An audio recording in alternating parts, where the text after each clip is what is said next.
Frank, AI filmmaking is our topic today. First of all, when you first got introduced to AI in video, what were your first thoughts when you saw this happen?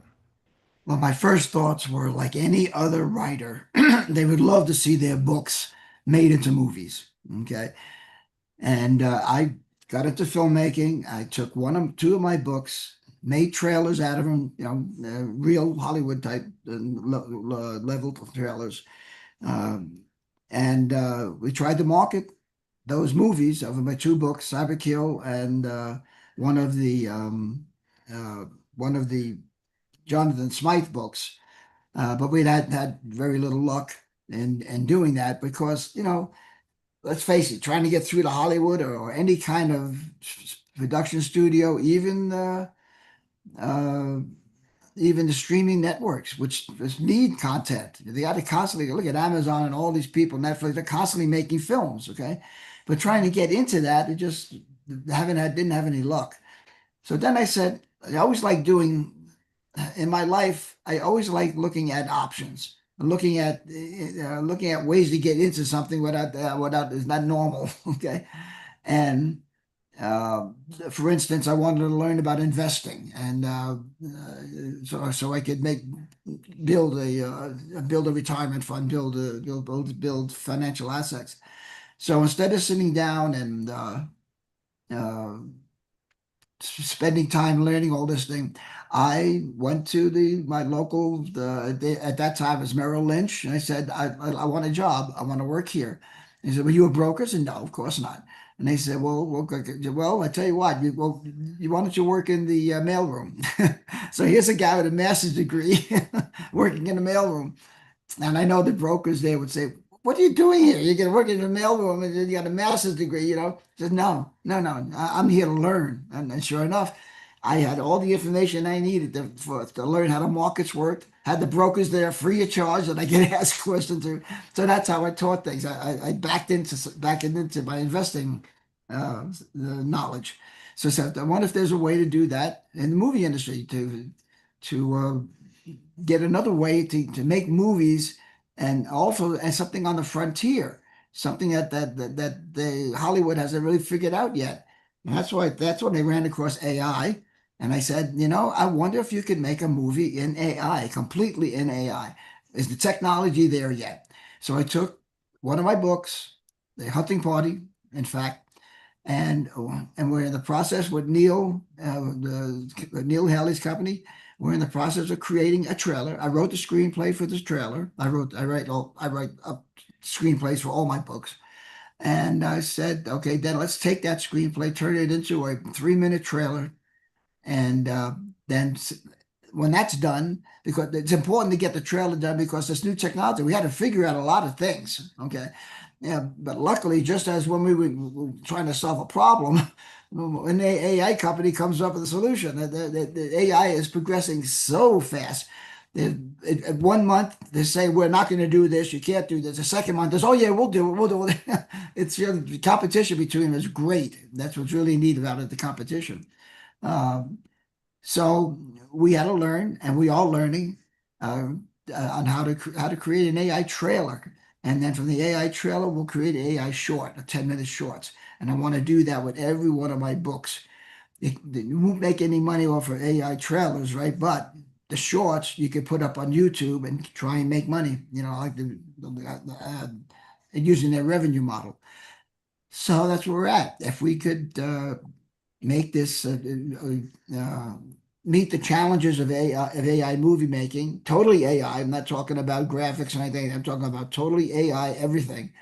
We wouldn't be successful in making either one of or the first AI generated feature film, and that's what we want to shoot for, and that's what we're working on, and we're making good progress, right, Neil? No, we're definitely making good progress, and it's a laboratory, and that's the thing about anything involving AI. You got to dive deep. You have to understand things and figure out things. The learning curve is if you use AI as a teaching tool, you are going to be much better off than using AI to do everything for you. The biggest thing that people have made a mistake when it comes to AI is They think it's to replace the human. Yes, that is the goal of the big companies, to replace the human, but they're far away from that point. However, the two things that we need to use before it replaces the human is learning. Your learning curve is faster than you could ever imagine. Being able to create amazing things with AI, being able to come up with amazing ideas that would have had to hire a consultant, have that consultant come up with everything. And then did they really understand you? Creating your own chatbots, your own AI agents to do your bidding, to figure all these things out, change the game. So that's one thing. And the second thing's productivity. You have to be able to move at a faster rate and speed than you ever moved before in your life because of AI. AI gives you that ability to do that. And if people aren't using it as a productivity tool or a teaching tool, they're going to fail in AI. That's my take. Yeah, I agree. And you've really got to use AI. The big excuses is, oh, it's not, I'm not going to give my originality to AI and let them do it. AI will not write a book for you, and AI will not make a movie for you. You got to have the human input. Okay. Uh, I've used AI in my last few books.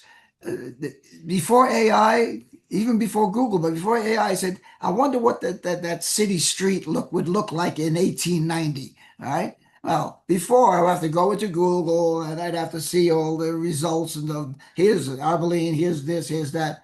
Now I just go into AI and they said, tell me about what a city street looks like. The one I'm working with is Austin, Texas in 1890, where I'm one of the in one of the Smythe books.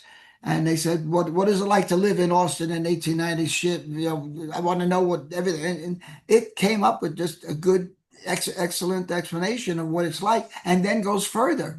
That's what I like about AI. It not only answers you, but then it comes up with, well, would you like to? And that stimulates your mind and say, would you like to do this? Yes, I would. Or no, I would not. What I want to do, now that you're thinking about it, I want you to do that. So that's how AI is used in for authors. And it's really important that authors start understanding how to use it and don't feel like it's replacing you. It's still your ideas. Any AI generated story is not original at all, and you can see that.